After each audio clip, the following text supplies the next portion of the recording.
Então, pessoal, hoje nós vamos começar um assunto sobre circuitos sequenciais. A gente vai falar a primeira parte dos circuitos sequenciais. O que a gente tem que entender no primeiro momento aqui desse conteúdo?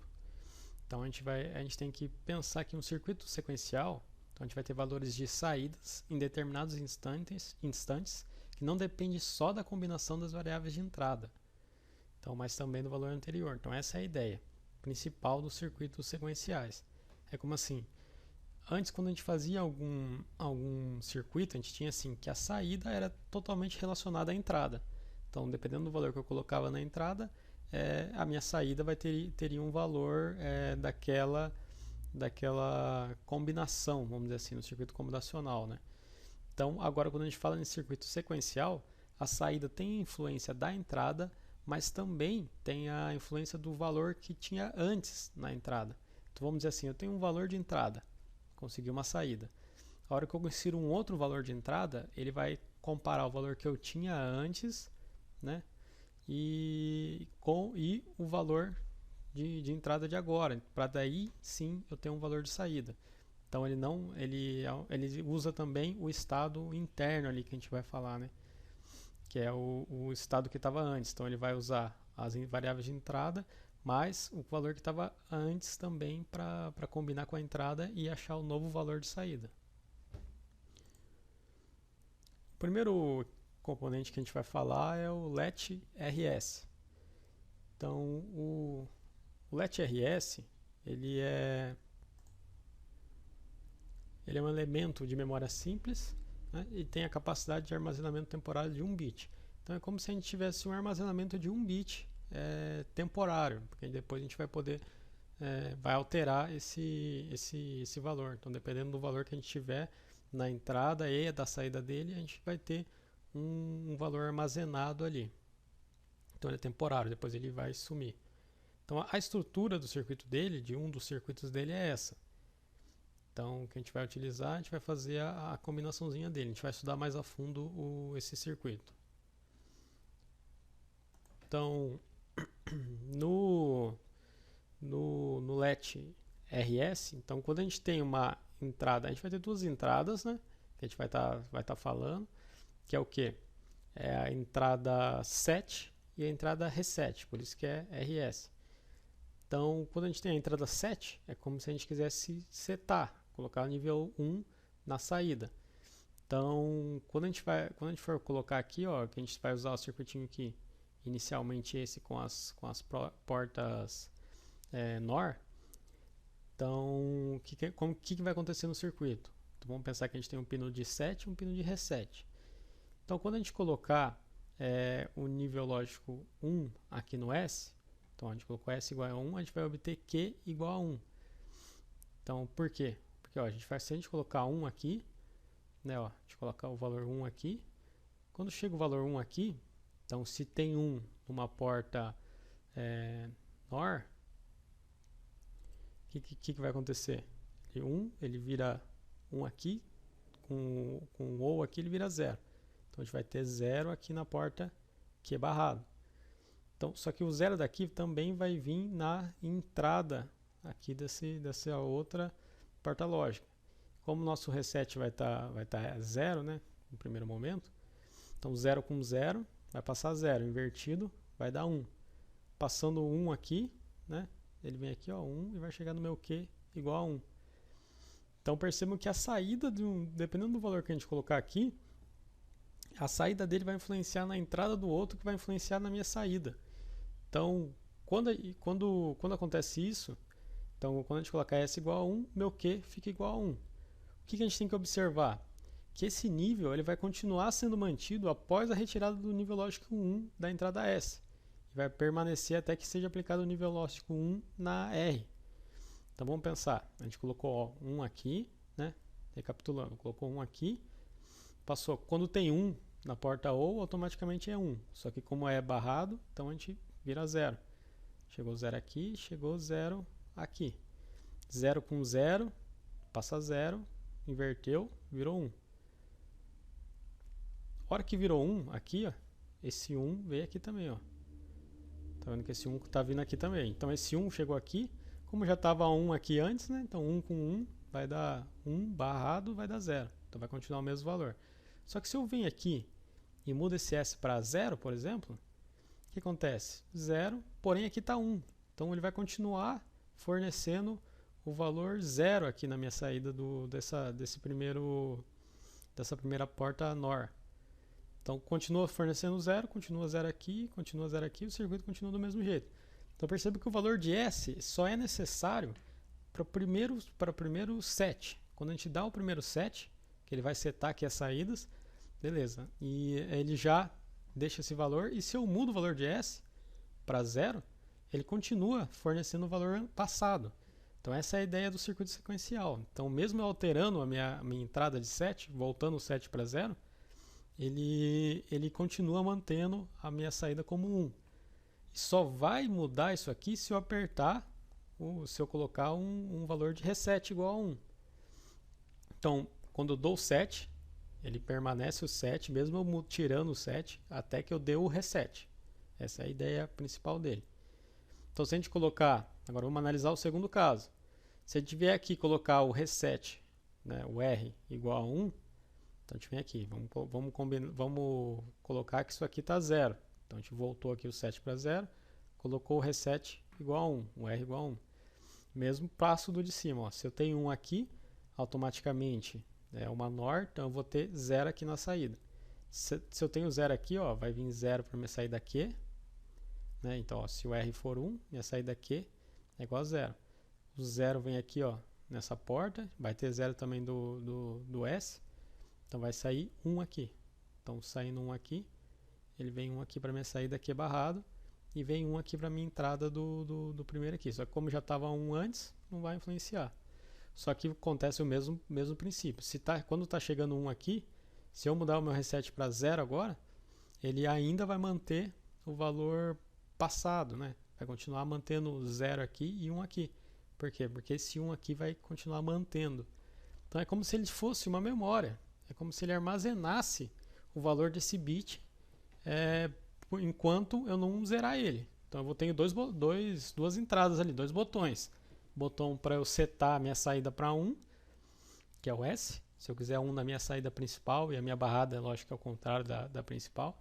Mas se eu quiser 1 aqui, eu aperto 7. Se eu quiser 0 aqui, eu aperto reset.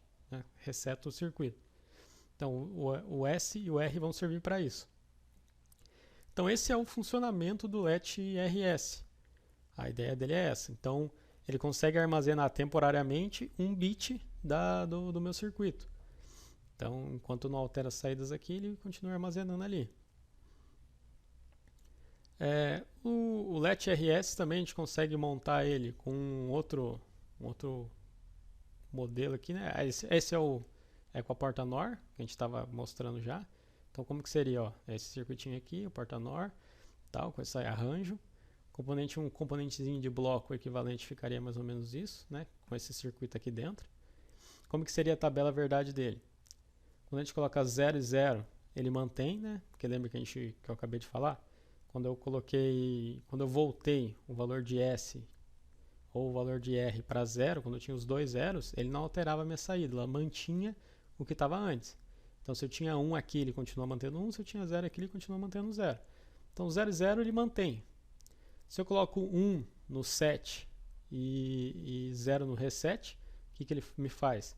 Ele coloca 1 na minha saída Q e 0 na minha saída Q barrado. E o contrário, se eu colocar 1 no reset, 1 no R e 0 no set, no S, então eu vou ter 0 na minha saída Q e 1 na minha saída Q barrado. E se eu colocar 1 e 1, é um valor inválido.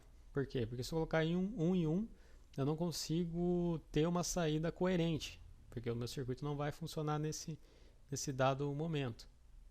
Pois eu vou explicar certinho por que não dá para fazer isso. Mas a nossa tabela verdade não vai existir. Ele é inválido para a gente. O que a gente vai trabalhar são só com esses três valores aqui.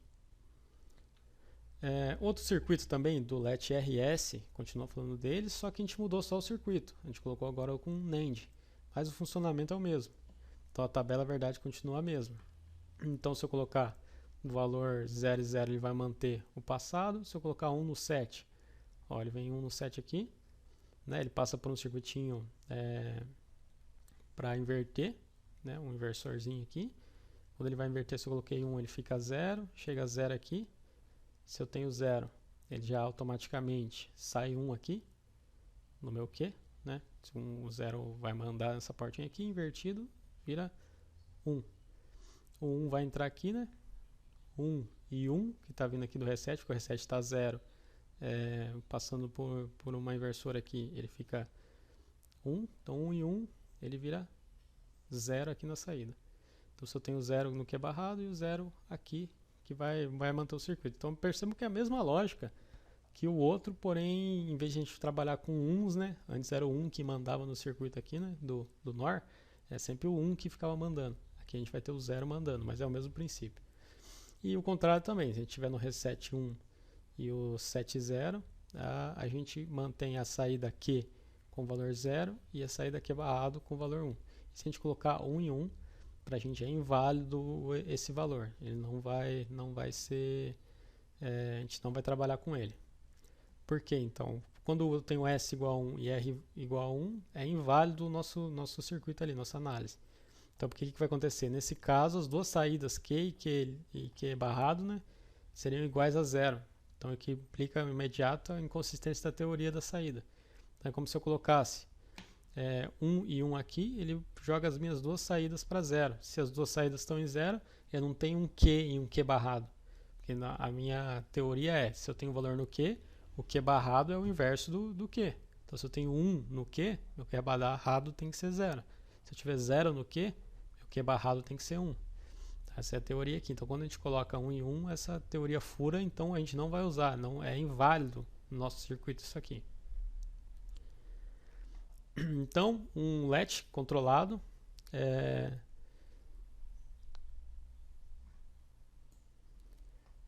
ele vai possuir, né, um latch controlado vai possuir uma entrada de enable e que vai dizer quando o latch vai poder armazenar o valor. Então vai mudar um pouquinho o nosso circuito. Então quando o enable for igual a 0, o latch vai permanecer no seu estado anterior. Então ele mantém o armazenamento do bit. Quando o enable for igual a 1, o latch vai funcionar como antes. Então é como se falasse assim, ó, se o meu enable está 0, o meu circuito não vai fazer nada, vai continuar, vai armazenar o valor passado, vai ficar sempre exibindo o passado. A hora que eu dou o valor 1 no enable, ele funciona igual antes. Então se tiver 1 no set, ele vai 1 para a saída principal, se tiver 1 no reset, ele vai 1 para a saída principal, e assim por diante. Então, como que seria? É basicamente a gente colocar basicamente a gente colocar um pininho aqui, ó, entre os dois. Então o que vai acontecer? A gente colocou também, mudou um pouquinho aqui, né? Colocou mais duas lentes. Então é como se a gente colocasse um clock, um sinal de enable. Então aqui é o clock, né? Ou relógio aqui, se a gente for traduzir. Normalmente a gente vai ver aqui como CK, que é clock. Então ele vai receber um sinal de sincronismo. Então quando eu tiver 0 no meu clock, automaticamente, ó, se eu tenho 0 e 0 aqui, ele já vai manter, né? Ó, 0 e 0. Ele joga para 1 e 1 aqui. Se eu tenho 1 e 1, aqui ele vai ter, vai ser correspondente. Quem vai mandar é a saída que estava antes, né? Porque se eu tenho 1 e 1, o valor que estava na saída antes é o que vai mandar aqui, ó. E o valor que estava na saída também barrada antes é o que vai mandar aqui. Então, o que estava antes continua mandando, porque 1 e 1 não manda. Agora, se eu tenho 1 no clock, então se eu tenho 1 no clock, quem vai mandar é o quê? As entradas aqui, S e R. Então, dependendo do valor que eu tiver no S, daí é aquela análise que a gente fez ali já, né? Que a gente fez 2 vezes já. Então, quem vai mandar é o S, né? Se eu tiver 1 aqui, quem vai mandar é o S ou o R. Se eu tiver 1 no S, minha saída vai ser Q, vai ser 1. Se eu tiver 1 no R, minha saída vai ser 0 no Q. E se eu tiver 0 e 0 nos dois, ele vai manter. Então ele continua igual a tabela anterior. Então o que adicionou aqui? Adicionou uma linha, que é quando eu tenho 0 aqui no clock, ele mantém o valor passado. A gente vai ver que isso aqui é importante para os conceitos dos próximos componentes que a gente vai ver. Os componentes cada vez mais, como o LET RS é o primeirinho aqui, o mais simples que a gente tem, Quando a gente for evoluindo nos circuitos sequenciais, a gente vai ver que o clock é extremamente importante para o funcionamento deles. E ele continua também tendo um erro lógico aqui de 1 em 1, que não é interessante para a gente. Analisando aqui uma forma de onda que a gente vai ter, então, por exemplo, a gente nem vai trabalhar com o clock no primeiro momento, depois mais para frente a gente vai trabalhar, mas inicialmente sem o clock. Quando eu vou ter as duas entradas, né, do let RS, então eu tenho o set e o reset, e tem a minha saída Q. Então o que acontece? Para eu montar o gráfico da minha saída Q, eu vou montar em função do meu set e do meu reset. Então, por exemplo, quando está os dois em 0, o que acontece com a minha saída? Ela fica em 0. A partir do momento que eu tenho um set, que eu tenho um valor de 7, o que acontece? A minha saída acompanha o valor, então ela vai para 1 também, vai para o valor de 7. Subiu para 1. Só que daí depois, o que acontece? Nesse instante T2, o meu set vai para 0, então eu desligo lá o valor de 7. Só que se eu tenho 0 no S, né, no set, e 0 no reset, o que acontece? Ele mantém o valor passado. Então ele continua mantendo o valor passado que eu tinha até que ele encontra no T3 o que? Um valor de reset. Reset igual a 1. Quando o reset igual a 1, o que acontece? Ele volta para 0, né, e mantém 0. Daí o reset volta para 0, porém quando eu tenho 0 e 0, reset 0 e set 0, o que acontece? Minha saída se mantém constante. Ela vai se manter constante até que tenha outro valor de set ou de reset. No caso, a gente teve um valor de reset de novo. Então teve um valor de nível alto em reset. Só que o valor de nível alto em reset, ele mantém minha saída em 0. Então minha saída continua 0 aqui. Depois meu reset cai, né? Volta para 0, beleza. Minha saída continua, mantém o passado. Se estava em 0, mantém em 0. Até que no período T6 aqui, ele verifica que teve um valor alto em 7. Né? Tive um 1 aqui no valor 7. Então meu sinal de saída vai para 0. Então isso seria para a gente montar uma forma de onda do funcionamento do meu let RS. Então se eu vou ter só o set e reset, que a partir desses dois eu monto minha saída Q, que eu vou ter lá no meu circuito. Então essa é uma maneira da gente analisar o funcionamento dele. Na prática vai ser exatamente isso que vai acontecer com as formas de ondas aqui. Então, nos próximas aulas a gente vai falar de alguns outros tipos de circuitos, né, que a gente está trabalhando, sequenciais, e vamos dar andamento no conteúdo.